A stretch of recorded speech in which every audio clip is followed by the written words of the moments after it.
नमस्कार विद्यार्थी मित्रांनो, जय हिंद। या पार्टपासून या व्हिडिओपासून आपण आपलं जे मॅथमॅटिक्स पार्ट 2 आहे स्टँडर्ड 10 त्याच्यामधला 3rd नंबरचा चॅप्टर आपल्याला सॉल्व्ह करायचा आहे। तिसरा चॅप्टर आहे सर्कल, एकदम इझी चॅप्टर आहे। आपण स्टेप बाय स्टेप आपण समजून घेऊ आणि याच्यामधल्या काही बेसिक कन्सेप्ट अगोदर घेऊन आपण या धड्याला सुरुवात करू। सर्वात अगोदर तुम्ही तुमच्या पुढे पेज नंबर 47 ओपन करा, जेणेकरून या 47 वर जो सर्कल चॅप्टर आहे त्याच्यामधले सर्वात अगोदर काय दिले ते वाचून घेऊ। काय दिलंय? You are familiar with the concept regarding the circle, म्हणजे सर्कल बद्दल बेसिक गोष्टी आपल्याला माहित आहेत असं पुस्तकाचं म्हणणं आहे। पण काही जणांना माहित नसतील तर काळजी करू नका, 2 मिनिटांमध्ये आपण सर्कलची बेसिक माहिती इकडे शिकून घेणार आहोत। त्यासाठी काय माहित पाहिजे? रेडियस माहित पाहिजे, डायमीटर माहित पाहिजे, कॉर्ड म्हणजे जीवा माहित पाहिजे, interior and exterior of a circle. Okay, also recall the remaining of the congruent circle. Congruent circle कशाला म्हणायचं, कॉन्सेंट्रिक सर्कल कशाला म्हणायचं, इंटरसेक्टिंग सर्कल कशाला म्हणायचं, हे आपल्याला डायग्राम वरून समजून घ्यायचं। पहिला पॉइंट आहे कॉन्ग्रंट सर्कल। सर, असे 2 सर्कल की जेणेकरून त्यांची रेडियस एकाच मापाची राहील आणि सेंटर मात्र अलग अलग असतील। उदाहरणार्थ हा एक सर्कल आहे, त्याचा सेंटर हा आहे, समजा मी त्याला नाव देतो ए हे नाव असेल आणि दुसऱ्याचं सेंटर आहे बी। ए केंद्र आणि बी केंद्र असलेले 2 वर्तुळ आहेत, पण ते अलग अलग आहेत, त्यांचे रेडियस सेम आहे पण सेंटर अलग आहेत। अशा सर्कलला आपल्याला कॉन्ग्रंट सर्कल म्हणता येते, राईट। उदाहरणार्थ दुसरं आहे कॉन्सेंट्रिक सर्कल। सर, ज्यांचं जे सेंटर असते ते एकच असते आणि रेडियस मात्र अलग अलग असतील, केंद्रबिंदू एक आणि रेडियस मात्र अलग अलग, अशा सर्कलला आपल्याला कॉन्सेंट्रिक सर्कल म्हणता येते। सर, उदाहरण देता येते का एखादं? हा, देता येते। जे आपण आर्चरी असते, आर्चरी म्हणजे काय, जे बाण मारण्याची धनुष्यबाणाची जी स्पर्धा असते, आर्चरी आपण गेम खेळतो मोबाईलमध्ये, त्या आर्चरीचा जे बाण मारायचा जे पॅड असतो त्याच्यामधले जे कलरचे जे सर्कल असतात ते सर्कल एकाच सेंटर असते, त्या सर्कलचं रेडियस मात्र अलग अलग, ते असतात कॉन्सेंट्रिक सर्कल। ठीक आहे सर। मग तिसरा पॉइंट आहे इंटरसेक्टिंग सर्कल, म्हणजे असे 2 वर्तुळ, असे 2 सर्कल जे एकमेकाला इंटरसेक्ट करत असतील। उदाहरणार्थ एखाद्या तळ्यामध्ये, एखाद्या पाण्याच्या तळ्यामध्ये किंवा आपल्या घरच्या पाण्याच्या टाकीमध्ये पाण्यामध्ये एक धोंड्याचा तुकडा टाकला तर त्याच्यामध्ये जे वलय तयार होतील, पाण्याचे जे सर्कल होतील ते एकमेकाला इंटरसेक्ट करत असतील, तेच उदाहरण आहे आपलं इंटरसेक्टिंग सर्कलचं। मग सर थोडीशी बेसिक माहिती बघू। बेसिक माहिती काय? बेसिक कन्सेप्ट ऑफ सर्कल, त्यामध्ये रेडियस म्हणजे काय, जे वर्तुळ आहे त्याचं जे सेंटर आहे तिथून ते त्याचं जे परिघ आहे, परिघ म्हणजे काय, बाउंड्री पर्यंत जे काय डिस्टन्स राहणार आहे ते राहणार आहे रेडियस। मग आपल्या या रेडियसची, आपल्या या सर्कलची रेडियस काय आहे? ओ पासून ए पर्यंतचं अंतर, ओ ए अंतर, केंद्रबिंदू काय आहे, ओ आहे, राईट। हे थोडीशी बेसिक माहिती आहे। नंतर डायमीटर काय? व्यास म्हणजे अशी जीवा जेणेकरून ते सेंटर मधून पास होईल, म्हणजे अशी रेषा जी सेंटर मधून पास होईल आणि तिचे दोन्हीही एंड पॉइंट हे सर्कलच्या परिघावर असतील। सध्या मग आपल्या व्यासाचं नाव काय आहे, डायमीटरचं नाव काय आहे, बीसी आहे, देअरफॉर बीसी। अजून मग सर कॉर्ड कोणती? कॉर्ड हे जीवाच आहे पण ती सेंटर मधून जात नाही, खालून जाईल, इकून जाईल, कुणीकडून जाईल, हे छोटी असेल PQ। कॉर्ड काय? PQ। जसे की आपण बर्थडेचा केक कापतो तेव्हा एकदम सेंटर मधून कापतो का? नाही, थोडासा साइडने कट करतो, तेव्हा जे काही 2 तुकडे पडतील सर्कलचे, हा मोठावाला तुकडा, हा छोटावाला तुकडा, मग या PQ ला आपल्याला कॉर्ड म्हणता येईल, is equals to PQ। Chord is equals to PQ। Sir स्पर्शिका कुठं आहे? स्पर्शिका म्हणजे काय? अशी रेषा जे की आपलं जे सर्कल आहे त्याला इंटरसेक्ट करून जाणार नाही, फक्त एका बिंदूमध्ये सहज स्पर्श करून जाईल, म्हणजे रेषा जी यम आहे ती आपल्या सर्कलची स्पर्शिका आहे, टँजंट आहे, म्हणून tangent is equals to line M. Okay sir. Next part, tangent is equals to M. नंतर आहे ट्रान्सव्हर्सल, छेदिका म्हणजे काय? अशी रेषा जे की आपल्या सर्कलला छेदून जाईल, इंटरसेक्ट करून जाईल, म्हणून छेदिका सध्या कोण आहे? लाईन यल आहे, जे की सर्कलला 2 पॉइंट मध्ये इंटरसेक्ट करायला। समजा हा एक पॉइंट, एकाला नाव देतो X, एकाला नाव देतो Y, म्हणून या 2 पॉइंट मधून इंटरसेक्ट करणाऱ्या रेषा यल ला आपल्याला ट्रान्सव्हर्सल म्हणता येईल किंवा इंटरसेक्टेड लाईन असंही म्हणता येईल, छेदिका लाईन यल असेल। बस ही थोडीशी बेसिक माहिती झाली। याच्यानंतर आपल्याला आपल्या पुस्तकामध्ये जे काही ऍक्टिव्हिटी फर्स्ट दिली ते बघायचे आहे। चला तर मग ऍक्टिव्हिटी फर्स्ट मध्ये काय दिलंय ते मी वाचवतो। काय म्हणते sir, in the adjoint figure, okay, segment DE is a cord. बघा सेगमेंट DE ही कोण आहे? आपली कॉर्ड आहे। ओके सर, कॉर्ड आताच बघितलं आपण। Of a circle with centre C, centre काय आहे सी आहे, segment CF perpendicular to segment DE, हे जे सेगमेंट आहे, सेगमेंट म्हणजे काय, एखाद्या रेषेचा तुकडा, तो CF जो आहे तो परपेंडिक्युलर आहे कोणाला, DE ला, कोणाला DE ला, ओके, म्हणजे इथला अँगल किती आहे 90 degree, okay sir. If diameter of the circle is 20, diameter म्हणजे काय, पूर्ण जे सर्कल आहे, पूर्ण जे सर्कल आहे त्याच्या ज्या केंद्रबिंदू मधून जाणारी जी रेषा असेल, तुकडा असेल रेषेचा, त्याला आपल्याला डायमीटर म्हणता येते. डायमीटर किती आहे म्हणा 20 आहे. जर टोटल डायमीटर 20 असेल तर रेडियस किती राहील 10 राहील. वा सर, म्हणजे डायमीटरचे 2 तुकडे केले की आपल्याला रेडियस भेटते, म्हणून रेडियस किती राहील 10 राहील, हे आपल्याला समजलं. DE ची व्हॅल्यू दिली 16, DE ची व्हॅल्यू दिली 16, हे मोठा जो तुकडा आहे जीवा जी आहे ती आपल्याला 16 दिली. फाइंड CF, CF म्हणजे हे आपल्याला परपेंडिक्युलर टाकलेलं डिस्टन्स आपल्याला फाइंड आउट करायचं आहे. Recall and write the theorems, properties which are useful to find the solution of the above problem. हा जो प्रॉब्लेम आहे, ही जी ऍक्टिव्हिटी आहे, ही सॉल्व्ह करण्यासाठी तुम्ही कोणता थेरम वापरायलात, कोणती प्रॉपर्टी वापरायलात, हे आपल्याला इथं लिहायचं आहे. सर 9वी ला आपण शिकलो, काय शिकलो, एखाद्या सर्कलच्या सेंटर पासून जीवेवर टाकलेला लंब त्या जीवेला दुभागतो. Perpendicular drawn from the centre of the circle to the chord bisect the chord, असं स्टेटमेंट आपण वाचवलंय, शिकलंय, हा थेरम आहे. मग जर सेंटर पासून जर जीवेवर टाकलेला लंब जीवेस दुभागत असेल, DE ची व्हॅल्यू 16 असेल. आता मी लिहितो, लिहायचं काम थोडंसं आहे. समजा हीच ऍक्टिव्हिटी आता मी इथं सॉल्व्ह करतो. DE ची व्हॅल्यू किती आहे 16 आहे, ओके सर. DE ची व्हॅल्यू जर 16 असेल तर DF is equals to FE, DF is equals to FE is equals to half of DE होईल. देअरफॉर हाफ ऑफ DE ची व्हॅल्यू 16 बेक किंवा 16 चे अर्धे 8 होईल. सेंटीमीटर आहे का, ओके, सेंटीमीटरला सेंटीमीटर समजा, हे 1 नंबर. CF ची व्हॅल्यू काढायची. CF म्हणजे हे परपेंडिक्युलर डिस्टन्स. आता इमॅजिन करना, हे DC हा जो आहे आपला हायपोटेनियस आहे आणि इथला अँगल 90 डिग्री आहे, म्हणजे इन ट्रायंगल बघा, आता मी ट्रायंगलचं नाव लिहितो, तुम्हाला दिसते का, DFC, angle DFC in angle triangle DFC by Pythagoras theorem, hypotenuse DC square is equals to CF square plus DF square, CF square plus DF square. DC ची value given आहे का, DC ची व्हॅल्यू आपल्याला कदाचित DC ही radius आहे, म्हणजे जे diameter आहे आपला, 1 मिनिट इथं लिहून घेऊ. DC ची व्हॅल्यू इथं लिहू. DC is half of diameter काय आहे DC, CF DE diameter of the circle is 20, therefore 20 चे अर्धे 10, म्हणजे DC ची व्हॅल्यू 10, ओके, एक व्हॅल्यू आपल्याला कामाची. मग DC चा वर्ग 10 चा वर्ग, CF ची व्हॅल्यू काढायची आहे, CF ची व्हॅल्यू काढायची आहे, म्हणून CF चा वर्ग. DF ची व्हॅल्यू काढलो, DF ची व्हॅल्यू 8 चा वर्ग. 100 बरोबर CF चा वर्ग प्लस 8 चा वर्ग 64. मला व्हॅल्यू काढायची CF च्या वर्गाची, अडचण आहे 64 ची. 64 आहेत पॉझिटिव्ह, इकडे येऊन होतील निगेटिव्ह, म्हणून 100 मधून 64 गेले, हे CF चा वर्ग राहणार आहे. 100 मधून 64 गेले, 36 बरोबर CF चा वर्ग, म्हणून वर्गमुळात 36 बरोबर CF आणि 6 बरोबर CF, म्हणून CF ची value CF is equals to 6 आपल्याला भेटली. कोणता थेरम यूज केला बरं आपण सांगा. आता इथं काय लिहिणार, the perpendicular drawn from the centre to the chord bisect the chord. पेन्सिलनं लिहायचंय, मी पेननं लिहितोय. Bisect the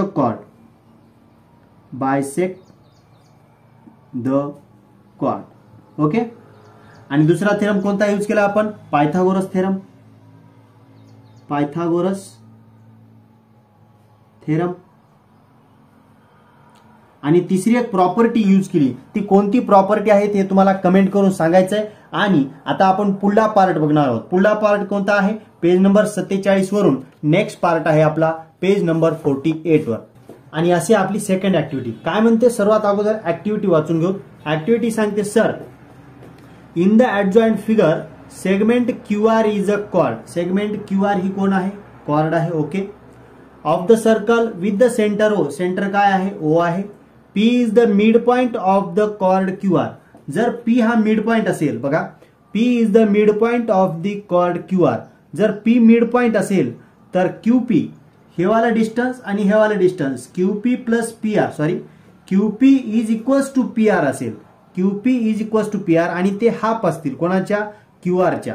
therefore 1/2 into Q R ची व्हॅल्यू 24 दिली आहे. 24 ला 24 बरोबर 24 चे निम्मे किंवा बे एक बे बे एक बे बे दोन्ही 4 बे दोन्ही 4 म्हणून क्यूपी आणि पी आर ची व्हॅल्यू, क्यूपी आणि पी आर ची व्हॅल्यू आपल्याला 12 भेटली. Okay sir. Next point, OP ची व्हॅल्यू दिली आहे 10. ओपी ची व्हॅल्यू दिली 10. ओके. देअरफॉर आता इन अ ट्रायंगल, बघा हा ट्रायंगल मी ड्रॉ करतो. समजा हा triangle QPO. Now in a triangle QPO bye using Pythagoras theorem, bye using Pythagoras theorem. कशामुळे बरं, इथं तर अँगल 90 दिला नाही. बघा ऍक्टिव्हिटी होती आपली, एक प्रॉपर्टी होती पुन्हा जे की महागा आपण यूज केली. कोणती प्रॉपर्टी यूज केली, कोणती, perpendicular drawn from the centre of the circle. Perpendicular drawn from the centre to the chord bisect the chord. आणि याची इनव्हर्स प्रॉपर्टी सुद्धा 9वी ला होती. जर सेंटर पासून काढलेला एखादी रेषा जीवेला जर लंब दुभागत असेल, दोन पार्ट इक्वल करत असेल तर ती लंब असेल, दुभागत असेल तर लंब असेल. म्हणजे सेंटर मधून काढलेली रेषा कॉर्डला, सेंटर मधून काढलेली रेषा कॉर्डचे जर इक्वल 2 पार्ट करत असेल. आता हेच डायग्राम आपण आपल्या ऍक्टिव्हिटी सेकंड मध्ये बघा. सेंटर मधून काढलेली रेषा आपल्या कॉर्डचे जर 2 इक्वल पार्ट करत असेल तर ती रेषा त्या कॉर्डला परपेंडिक्युलर असते. ही आपली प्रॉपर्टी आहे जी की आपल्याला इथं लिहायची आहे. आपल्याला इथं लिहायचे, ते लिहिणार व्यवस्थित आपण व्हॅल्यू काढल्याच्या नंतर. By using Pythagoras theorem. Again theorem कोणता यूज केलाय, पायथागोरस यूज केलाय. हे तुम्हाला पुस्तकामध्ये पेन्सिलने लिहायचं. O Q square, O Q square कारण तो हायपोटेनियस असल्यामुळं ओ क्यू स्क्वेअर उरलेल्या दोन बाजू OP square plus QP square, OP square plus QP square. OP ची व्हॅल्यू आहे 10, क्यूपी ची व्हॅल्यू आहे 12. 10चा वर्ग 100, 12चा वर्ग 144. 100 आणि 144 मिळून झाले 244. आता 244 चे फॅक्टर, 244 चा दुसरा भाग 122 गुणिले 2, 122 चा पुन्हा दुसरा भाग बेसकम 12 बे 1 बे प्रमाणे 61 गुणिले 2 आणि गुणिले 2 ऍज इट इज. 2 आणि 2 हे पूर्ण पार्ट मी कशामध्ये घेणार आता, वर्गमुळात. ओक्यूच्या वर्गाचं वर्गमूळ सिंपल ओक्यू बरोबर वर्गमुळात 61 गुणिले 2 गुणिले 2. दोघांपैकी एक जण बाहेर, 2 वर्गमुळात 61 जशाच तसे. सेंटीमीटरला सेंटीमीटर ही व्हॅल्यू झाली आपली ओक्यू ची व्हॅल्यू. कशाची व्हॅल्यू, ओक्यू ची व्हॅल्यू, जे की आपला हायपोटेनियस आहे आणि तो आपल्याला हायपोटेनियस काढायला सांगितलं होतं. ठीक आहे. ही आहे आपली प्रॉपर्टी सेकंड. याच्यामध्ये काय काय यूज केलं बरं, इथं लिहिणार परपेंडिक्युलर, सॉरी इथं लिहू शकतो आपल्या शब्दामध्ये segment drawn from the centre of the circle. If segment drawn from the centre of the circle bisect the chord then it perpendicular to the chord. Second आहे by Pythagoras theorem. Pythagoras theorem ह्या दोन property आपण इथं use केलो. हे आपल्याला व्यवस्थित इथं लिहायचंय. बरं हे ऍक्टिव्हिटी देण्यामागचं कारण काय, कारण जेव्हा आपण प्रॅक्टिस सेट 3.1 ला सुरुवात करणार, जेव्हा आपण प्रॅक्टिस सेट 3.1 ला सुरुवात करणार तेव्हा ह्या सर्व प्रॉपर्टी तुम्हाला माहित पाहिजे. कोणत्या, पायथागोरस थेरम केव्हा यूज करायचा, सेंटर मधून जर एखादे परपेंडिक्युलर तुम्ही ड्रॉ केलात तर सेंटर मधून परपेंडिक्युलर ड्रॉ केला तर तो कॉर्डला काय असतो, दुभागतो. ह्या प्रॉपर्टी माहित पाहिजे जेणेकरून प्रॅक्टिस सेट जेव्हा सॉल्व्ह करसाल तेव्हा तुम्हाला ते इझी जाईल. ठीक आहे. नंतर आहे ऍक्टिव्हिटी थर्ड. ऍक्टिव्हिटी थर्ड सुद्धा आपल्याला सॉल्व्ह करायची. काय म्हणते बघा, in the adjoint figure M is the centre of the circle. M कोण आहे, सेंटरला आहे. Okay. Segment AB is a diameter. Segment AB कोण आहे, डायमीटर आहे. Segment M S perpendicular to chord AD. M S कुठं आहे, एम एस म्हणजे ही वाली लाईन कशी आहे, परपेंडिक्युलर आहे एडीला. ओके. म्हणजे एएस आणि एसडी हे दोन तुकडे पडतील. का, कारण परपेंडिक्युलर असल्यामुळे. आता हे माहित झालं आपल्याला. एमटी परपेंडिक्युलर आहे एसीला, एमटी परपेंडिक्युलर आहे एसीला. जर परपेंडिक्युलर असेल तर एटी आणि टीसी हे दोन तुकडे समान पडतील. अँगल डीएबी, अँगल डीएबी हा वाला गोल केलेला अँगल आणि अँगल सीएबी, अँगल सीएबी हे दोन अँगल कसे आहेत, कॉन्ग्रंट आहेत. Okay sir. Prove that AD chord, chord AD equal असेल कॉर्ड एसीला, इक्वल असेल कॉर्ड एसीला. बस हे दोन अँगल आपल्याला कॉर्ड इक्वल दाखवायचे आहेत. कसं दाखवता येतील बरं, सर्वात अगोदर the chord which are equidistance from the centre are equal in the leg, म्हणजे एकाच सेंटर पासून काढलेल्या एकाच सेंटर मधून काढलेल्या म्हणजे काय, the chord which are equidistance from the centre are equal in the leg, एकाच रेषेपासून एकाच जीवेवर काढलेले लंब कसे असतात, इक्विडिस्टन्स असतात. म्हणजे एमएस ची व्हॅल्यू आणि एमटी ची व्हॅल्यू या दोन व्हॅल्यू सारख्या आहेत. Congruent chord of the circle are equidistance from the circle, म्हणजे जर दोन कॉर्ड इक्वल असतील तर त्यांच्यावर काढलेले परपेंडिक्युलर सुद्धा इक्वल असतील. हे आपल्याला या प्रॉपर्टीवरून समजाले. 2 पॉइंट समजले. काय समजले सर? थोडक्यात जरा समजून सांगा अजून. समजा एक वर्तुळ आहे, त्याचं एक सेंटर आहे, त्याला एक कॉर्ड आहे आणि दुसरी एक कॉर्ड आहे. समजा ओ सेंटर, ए बी नावाची एक कॉर्ड आणि एक्स वाय नावाची दुसरी कॉर्ड. जर एकाच सेंटर पासून जीवेवर टाकलेले लंब, इकडे एक लंब टाकला, इकडे एक लंब टाकला, जर हे डिस्टन्स इक्वल असेल तर ते ए बी आणि एक्स वाय सुद्धा इक्वलच असतील. A B and X Y सुद्धा इक्वल असतील, कॉन्ग्रंट असतील. जर ए बी आणि एक्स वाय कॉन्ग्रंट असतील तर त्यांच्यावर टाकलं जाणारं परपेंडिक्युलर डिस्टन्स सुद्धा इक्वलच राहील. समजा इथं पॉइंट आहे ए बी, सी, डी आणि ई, तर ओडी हे कॉन्ग्रंट असेल. दिसाले तुम्हाला? ओडी हे कॉन्ग्रंट असेल ओ ई ला. ओके, म्हणजे थोडक्यात परपेंडिक्युलर कुठून टाकायला, जर परपेंडिक्युलर टाकलेले कॉन्ग्रंट असतील तर जीवा कॉन्ग्रंट असतील. जर जीवा कॉन्ग्रंट असतील तर सेंटर पासून जीवेवर टाकलेलं परपेंडिक्युलर डिस्टन्स सुद्धा कॉन्ग्रंटच राहील. हे असं कोण सांगायलंय? हे आपली प्रॉपर्टी थर्ड आपल्याला शिकून जाते. ह्या काय प्रॉपर्टी आपण शिकलो. त्याच्यानंतर आपला पॉइंट आहे सर्कल पासिंग थ्रू 1, 2, 3 पॉइंट. म्हणजे एका बिंदूमधून सर्कल किती जातात, 2 बिंदूमधून सर्कल किती जातात, 3 बिंदूमधून सर्कल किती जातात, हे आपल्याला बघायचं. काय म्हणते बघा, in the adjoint figure point A lies in the plane. All the 3 circles with center P, Q, R pass through the point A. How many more such a circle may we pass through point A? म्हणजे एका बिंदूतून किती circle आपल्याला draw करता येतात. समजा हा आपला ए पॉइंट आहे, त्यांनी दिला ए पॉइंट हा आहे. या ए पॉइंट पासून आपल्याला पी केंद्र असलेलं वर्तुळ सुद्धा पास व्हायलंय सर. क्यू केंद्र असलेलं वर्तुळ सुद्धा पास व्हायलंय सर. आर सेंटर असलेलं सर्कल सुद्धा ए पॉइंट मधून पास झालंय. समजा एखादं सेंटर मी इथं घेतलं आणि इथून जाणारं एखादं सर्कल जर ड्रॉ केलं तर मी एका पॉइंट मधून इनफायनाइट सर्कल ड्रॉ करू शकतो. हे आपल्याला समजायला. काय म्हणते बघा, if your answer is many, म्हणजे हा मेनी सर्कल मी ड्रॉ करू शकतो, इनफायनाइट सर्कल मी एका पॉइंट मधून ड्रॉ करू शकतो. और इन नंबरेबल, अनंत संख्या, इट इज करेक्ट. हे तुमचं उत्तर बरोबर आहे. Infinite number of circle pass through a point. एका पॉइंट मधून आपण इनफायनाइट सर्कल ड्रॉ करू शकतो. हे आपल्याला हे स्टेटमेंट सांगते. ओके, पेज नंबर 48 वरून आता मी चलो पेज नंबर 49 वर. तिथं काय पॉइंट सांगते बघू. पेज नंबर 49 त्याच्यावर सर्वात वर दिलाय, in the adjoint figure how many circle pass through the point A and B. A आणि बी या दोन बिंदूमधून मी किती सर्कल ड्रॉ करू शकतो. How many circles contain all the 3 points A B C. Perform the activity given below and try to finding the answer. म्हणजे 3 बिंदूमधून मी circle किती ड्रॉ करू शकतो हे आपल्याला बघायचं. आता ही काय ऍक्टिव्हिटी आपल्या पुस्तकात विचारत नाहीत, फक्त याचं फायनल आन्सर ड्रॉ करून 2 बिंदूमधून आपल्याला इनफायनाइट सर्कल ड्रॉ करता येतात. हे याची ऍक्टिव्हिटीचं म्हणणं आहे. कसं बघा, हे एक बारका सर्कल ए बी मधून गेला. Okay sir. मोठा सर्कल सुद्धा ए आणि बी या 2 पॉइंट मधून गेला. अजून एखादा मोठा सर्कल मी ड्रॉ करू शकतो जेणेकरून ते ए आणि या बी या 2 पॉइंटला कंटेन केलेला असेल, त्यांना सोबत घेतलेला असेल. म्हणजे थोडक्यात मला काय समजायला, एका बिंदूमधून, किती बिंदूमधून, एका बिंदूमधून मी इनफायनाइट सर्कल ड्रॉ करू शकतो. 2 बिंदूमधून सुद्धा मी इनफायनाइट सर्कल ड्रॉ करू शकतो. 3 बिंदूमधून काय होते हे आपल्याला ऍक्टिव्हिटी सेकंड सांगते. Take any 3 non collinear point. कोणतेही 3 बिंदू घ्या, ए बी सी घेतले. What should be done to draw a circle passing through all 3 this point.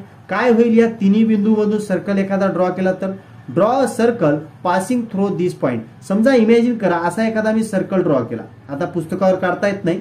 असा एक सर्कल एखादा ड्रॉ केला आणि तो circle passing through the point is it possible to draw 1 more circle passing through this 3 point.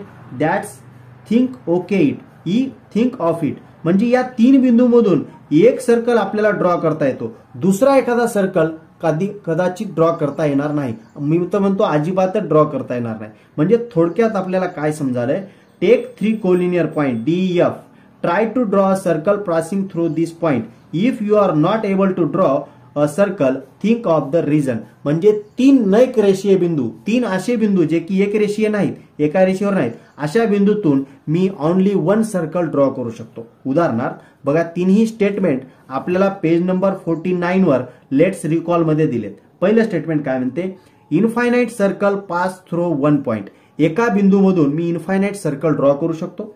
Infinite circle pass through 2 distinct point. 2 अलग अलग बिंदूंमधून मी इनफायनाइट सर्कल ड्रॉ करू शकतो.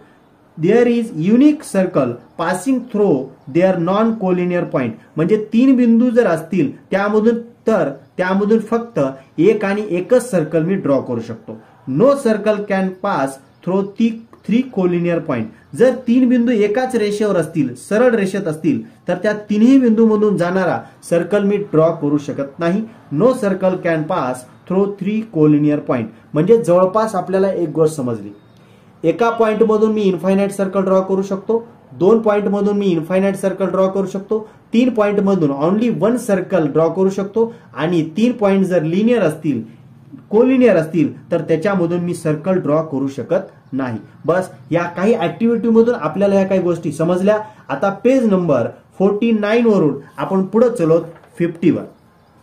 50 वर आपल्यासाठी पॉइंट फार महत्वाचा आहे, सिकंड अँड टँजंट. लगेच बघूत आपण second and tangent. Tangent and second आपल्याला 2 गोष्टी बघायच्या. टँजंट म्हणजे काय, स्पर्शिका. जे की टँजंट म्हणजे काय, स्पर्शिका. आपण आताच बघितलो जे आपण बेसिक मध्ये. टँजंट म्हणजे काय, ही एम ही स्पर्शिका आहे, एका बिंदूमध्ये स्पर्श करते. आणि एल ही कोण आहे, सिकंट आहे. काय आहे, सिकंट म्हणजे छेदिका आहे. या ट्रान्सव्हर्सला दुसरं काय नाव आहे, सिकंट. ठीक आहे, आपल्याला 2 गोष्टी याच्यावरच्या ज्या प्रॉपर्टी आहेत त्या आपल्याला आपल्या पुढल्या पॉइंटमध्ये बघायच्या आहेत. सर्वात अगोदर जे काही डायग्राम दिली त्याच्यामध्ये काय सांगितलंय, in the figure above not a single point is common in line L and circle with the centre. समजा हा पहिला सर्कल, त्यामध्ये रेषा एल ही बाजूला काढली आहे, त्याला स्पर्श करायली का, कुठं स्पर्श करणार चली, दोघांमध्ये कोणताच पॉइंट हा कॉमन पॉइंट नाही. म्हणून with the centre A point P is a common both in a point L. हे एम बद्दल बोलले, दोघांमध्ये काही कॉमन आहे का, नाही. आता दुसरी डायग्राम बघा, point P is a common to both line M and the circle with centre B. B केंद्र असलेला सर्कल आणि एम ही रेषा, या दोघांमध्ये हा पी जो पॉइंट आहे तो कॉमन आहे. हा पी जो पॉइंट आहे कॉमन आहे. Okay sir, here M is called tangent. अशा वेळेस जेव्हा एक आणि एकच बिंदू कॉमन असतो, म्हणजे एम नावाची रेषा एका आणि एकाच बिंदूमध्ये बी केंद्र असलेल्या वर्तुळाला जर स्पर्श करत असेल, काय म्हणतात, त्याच टच करत असेल, तर त्यावेळेस एम ला काय म्हणायचे, टँजंट म्हणायचं. हा वाला शब्द फार महत्वाचा, टँजंट म्हणायचं. Tangent of the circle and point P is called point of contact. Point P ला काय म्हणायचं, पॉइंट ऑफ कॉन्टॅक्ट. म्हणजे पॉइंट पी हा पॉइंट ऑफ कॉन्टॅक्ट झाला, एम ही टँजंट झाली, बी हे सेंटर आहे. Okay sir, next line. 2 points Q and R are common to the both. या थर्ड वाल्या डायग्राम मध्ये एन ही नावाची रेषा सी सेंटर असलेल्या सर्कलला इंटरसेक्ट करायली. कोणत्या पॉइंट मध्ये, पॉइंट क्यू आणि पॉइंट आर मध्ये. Then the line N and the circle with the centre C, Q and R are the intersecting points. Q आणि आर ला कोणते पॉइंट म्हणायचे, मग इंटरसेक्टिंग पॉइंट्स म्हणायचे. जसं की पॉइंट पी ला आपण पॉइंट ऑफ कॉन्टॅक्ट म्हणत होतो, आता क्यू आणि आर ला इंटरसेक्टिंग पॉइंट्स म्हणायचंय. Of the line N and the circle, line N is called, मग लाईन एन ला काय म्हणायचं, सिकंट म्हणायचं. काय म्हणायचं, line secant of the circle. Line N ही सिकंट ऑफ द सर्कल झाली. का झाली, कारण त्या वर्तुळाला 2 पॉइंट मध्ये इंटरसेक्ट करायली. एम ही टँजंट झाली. का झाली, कारण त्या सर्कलला ती एक आणि एकाच पॉइंट मध्ये टच करायली. बस आपल्याला याच्यावरून टँजंट समजली, याच्यावरून आपल्याला सिकंट समजली, आणि दोघांमध्ये काहीच कॉमन नसेल तर दोघांचा काहीच संबंध राहणार नाही. Next line, let us understand the important property of a tangent from the following activity. आपल्याला जर टँजंट समजली असेल तर टँजंटची एक प्रॉपर्टी आहे जे की आपल्याला या ऍक्टिव्हवरून शिकायची आहे. चला बघा ऍक्टिव्हिटी काय म्हणते. आता हे आजचा व्हिडिओ थोडासा थेरॉटिकलच असेल, जवळपास 40 मिनिटाचा व्हिडिओ हे पूर्ण थेअरीच राहील. पण याच्या नंतरच्या व्हिडिओमध्ये आपल्याला आपलं 3.1 ला सुरुवात करता येते. तोपर्यंत पूर्ण थेरी आपल्याला व्यवस्थित शिकून घ्यावीच लागणार आहे. प्रॉपर्टी असो, थेरम असो, ऍक्टिव्हिटी असो, हे सर्व गोष्टी शिकल्याच्या नंतरच आपल्याला आपलं प्रॅक्टिस सेट स्टार्ट करता येते. ध्यान देऊन बघा, मन लावून बघा, कंटाळा येऊ देऊ नका. सर हे काय नुसतं पुस्तक वाचून शिकवायलेत असं म्हणू नका, कारण ह्या ऍक्टिव्हिटी आहेत, ह्या शिकाव्याच लागतील. बघा activity, draw a sufficient large circle with the centre O. O centre असलेला एक सर्कल काढा, काढला. ड्रॉ रेडियस ओपी, ओपी ही रेडियस काढा, काढली. Draw line A B perpendicular to segment OP, OP ला परपेंडिक्युलर असलेली ए बी हे सेगमेंट काढा. ही पहिली लाईन आपण पहिल्या वेळेस काढली, 1 नंबरला ही लाईन काढली. Okay sir.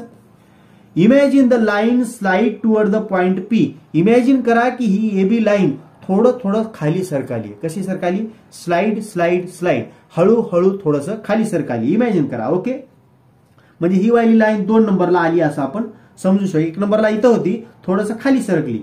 Imagine the line slide toward the point P such that all the time it remains parallel to its original position. म्हणजे 1 नंबरला इथं होती आणि नंबर 2 ला इथं आली तेव्हा सुद्धा ती परपेंडिक्युलरच आहे. नंबर 3 ला खाली सरकली तेव्हा सुद्धा ती परपेंडिक्युलरच आहे. नंबर 4 ला पुन्हा खाली आली तेव्हा सुद्धा ती परपेंडिक्युलरच आहे. नंबर 5 ला सर्वात शेवटी एकदम कोणत्यात आली, जेणेकरून एकाच बिंदूमध्ये जे पॉइंट ऑफ कॉन्टॅक्ट होता आपला इथला, तोच पॉइंट ऑफ कॉन्टॅक्ट इथं आहे, तेव्हा सुद्धा ती ओपी ला परपेंडिक्युलरच राहणार आहे. कोण? ए बी नावाची लाईन हळूहळू जरी खाली सरकली ती ओपी ला परपेंडिक्युलरच राहणार आहे. याचा मिनिंग काय? Approach while the line slide point A and B approach each other along the circle at the end, सर्वात शेवटी they get the merge in the point P. सर्वात शेवटी ती कुठे जाणार आहे? पॉइंट P ला जाणार. But the angle between the radius OP and the line AB will remains right angle. सर्वात शेवटी सुद्धा AB लाईन जरी सर्वात शेवटी गेली तरीही OP पाशी तिचा अँगल कसा राहणार आहे? राईट अँगलच राहणार आहे, 90 डिग्रीज राहणार आहे. At this stage, the line AB become the tangent of the circle at point P. सर्वात शेवटी ती काय होईल? जेव्हा एकाच पॉइंट मध्ये इंटरसेक्ट करते, टच करते, तेव्हा AB ही लाईन त्या सर्कलची टँजंट होऊन जाईल. So it is clear that, तेव्हा आपल्याला क्लिअर समजलं की the tangent at any point of the circle is perpendicular to the radius at the point. म्हणजे जे काही टँजंट असते एखाद्या सर्कलची ती काय राहणार आहे? ऑलवेज जे सर्कल आहे त्याच्या रेडियसला परपेंडिक्युलर राहणार आहे. उदाहरण घ्या सर, समजा मी 2 सर्कल काढले. समजा हा पहिला सर्कल, त्याचं सेंटर आहे हो, त्याला एक टँजंट काढली एल नावाची, एकाच पॉइंट मध्ये ती टच करायली, तेव्हा ओपी ला ती ऑलवेज कशी राहणार आहे? परपेंडिक्युलरच राहणार आहे. हेच सांगते आपल्याला इथलं स्टेटमेंट. नंबर 2 ला समजा पी हे सेंटर आहे आणि एम नावाची रेषा दिसते. समजा पी हे सेंटर आहे, एम नावाची रेषा क्यू या पॉइंट मध्ये, पॉइंट ऑफ कॉन्टॅक्ट मध्ये टच करायली, तेव्हा ऑलवेज पी क्यू जी हे काय रेडियस राहील, तेव्हा ऑलवेज हा अँगल राईट अँगलच राहील. ही आहे प्रॉपर्टी आपल्या टँजंटची, जी की ऍक्टिव्हिटीवरून आपल्याला समजली. ओके, याचाच प्रूफ पार्ट, यालाच काय म्हणायला सांगितलंय? This property known as tangent theorem. कोणता थेरम? Tangent theorem.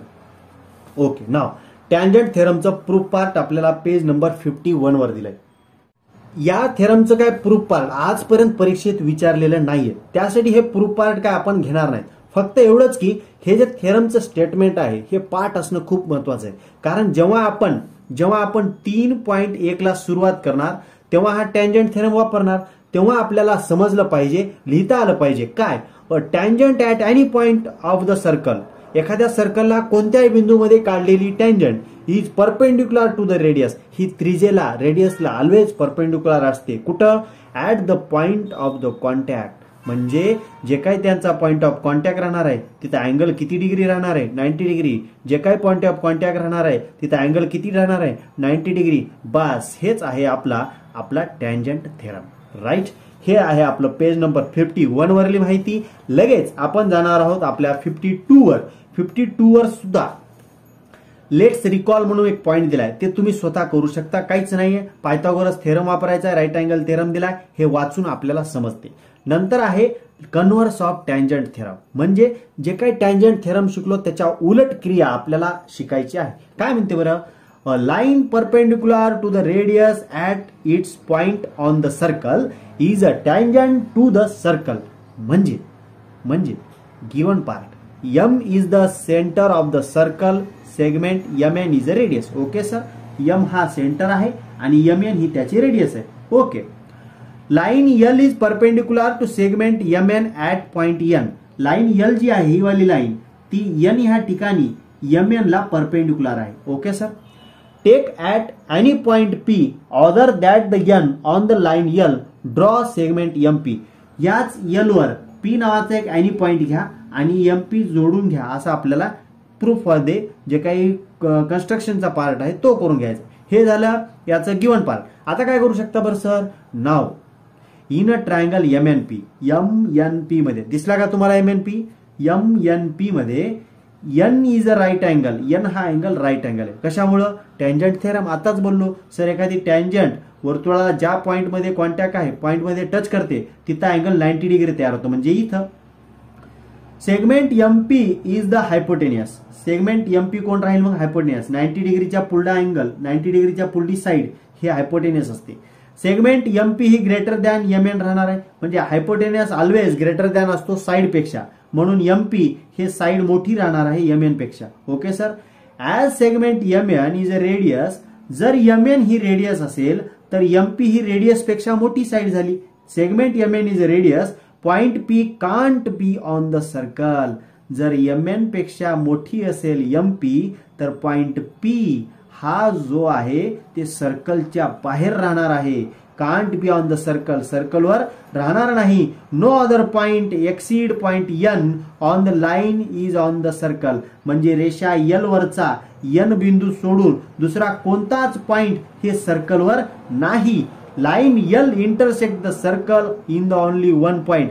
जर कोणताच बिंदू कॉमन नसेल, फक्त एनच बिंदू असा आहे जो आपल्याला इंटरसेक्ट करायला आहे to the circle in only one point, एकाच बिंदूमध्ये. देअरफॉर एखादी रेषा जर एखाद्या सर्कलला एकाच बिंदूमध्ये इंटरसेक्ट करत असेल तर त्या रेषेला, आपल्या त्या सर्कलची आपल्याला टँजंट म्हणायला कोणी ना म्हणणार आहे का, नाही. म्हणून line L is a tangent to the circle. हे झालं आपलं कन्व्हर्स ऑफ टँजंट. थोडक्यात काय समजलं सर, तुम्ही जे काय आम्हाला 1 घंटा बोललात त्याच्यामध्ये थोडक्यात एवढं समजलं, एखादी लाईन जर एखाद्या सर्कलला इंटरसेक्ट करत असेल तर त्या पॉइंट ऑफ कॉन्टॅक्ट पाशी अँगल 90 डिग्री राहील, अँगल 90 डिग्री राहील. बस एवढंच आपल्याला हे पुस्तक समजून सांगते. ठीक आहे. त्याच्यानंतरचा पॉइंट आहे अजून एक, टँजंट सेगमेंट थेरम. त्याच्यानंतर सॉल्व्ह होतात आपले प्रॉब्लेम्स. म्हणजे आजच्या व्हिडिओचा टँजंट सेगमेंट थेरम हा आपला शेवटचा पॉइंट राहील. ठीक आहे. थोडक्यात अजून 5 मिनिटांमध्ये समजून घेऊ आणि पुढला व्हिडिओ मी लगेच शूट करतोय. त्याच्यानंतर आपल्याला पुढल्या व्हिडिओमध्ये प्रॉब्लेम सेट, प्रॅक्टिस सेट 3.1 सुरुवात करता येते. ठीक आहे. टँजंट सेगमेंट थेरम काय म्हणतो, म्हणजे टँजंट सुद्धा असेल, सेगमेंट सुद्धा असेल आणि त्या दोघांचा मिळून एक थेरम तयार झाला असेल. थेरमचं स्टेटमेंट काय आहे, tangent segment drawn from an external point. म्हणजे काय, एखादी टँजंट असेल आणि तिचा जो तुकडा असेल पीडी, त्याला म्हणायचं टँजंट सेगमेंट. जसं की आपण 8वी 9वीला शिकलो, एखादी रेषा असेल आणि रेषेचा एक जे तुकडा असेल एबी, त्या एबीला काय म्हणतो आपण, लाईन सेगमेंट. काय म्हणतो, लाईन सेगमेंट. जर एखादी टँजंट असेल आणि तिचा समजा एल नावाची एक टँजंट आहे, घ्या भाई एल नावाची टँजंट, आणि तिचा एक तुकडा घेतला पी क्यू, तर त्या पी क्यूला काय म्हणायचं, टँजंट सेगमेंट म्हणायचं. बस थोडासा फरक आहे दोघांमध्ये, काहीच नाही. लाईन असेल तर लाईनचा तुकडा लाईन सेगमेंट आणि टँजंट असेल तर टँजंटचा तुकडा टँजंट सेगमेंट. बस.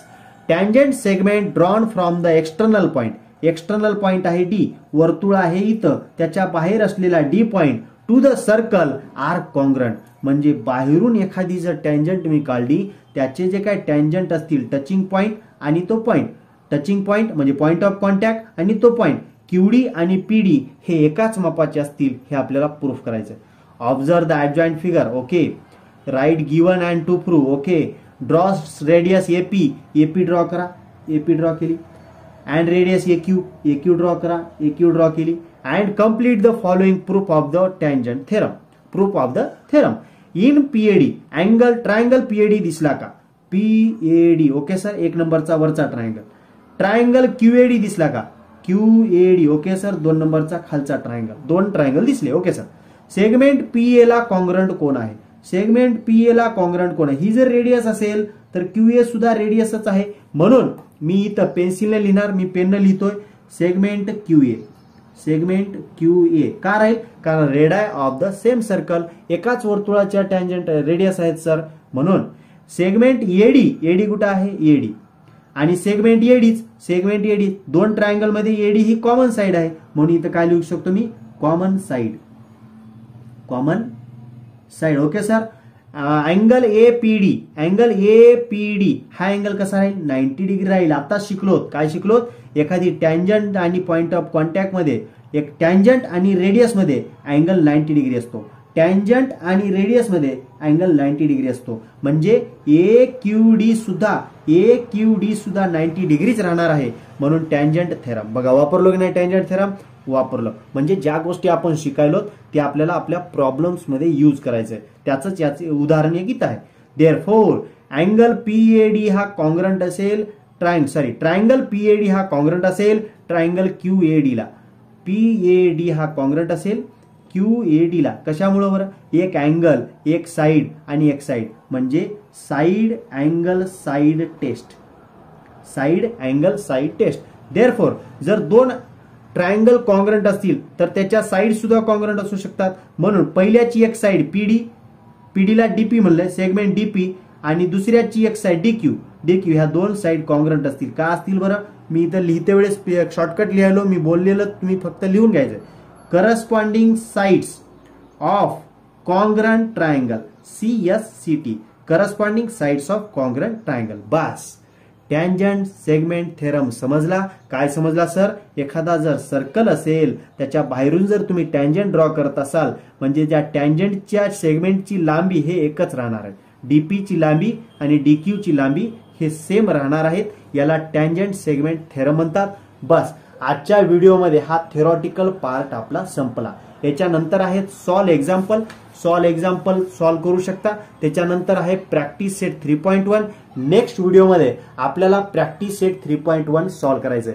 चला तर मग आजचा व्हिडिओ तुम्हाला कसा वाटला? थोडासा लॉंग असेल, थेरॉटिकल असेल, पण बघा याच्यामध्ये भरपूर नॉलेज आहे. याच्या पुढे जे तुमची 11वी 12वी येणार आहे त्याच्यामध्ये आपल्याला भरपूर याचा व्हिडिओचं काम पडणार आहे. चला तर मग व्हिडिओ आवडला असेल तर व्हिडिओला लाईक करा, तुमच्या मित्र मैत्रिणीपर्यंत शेअर करा.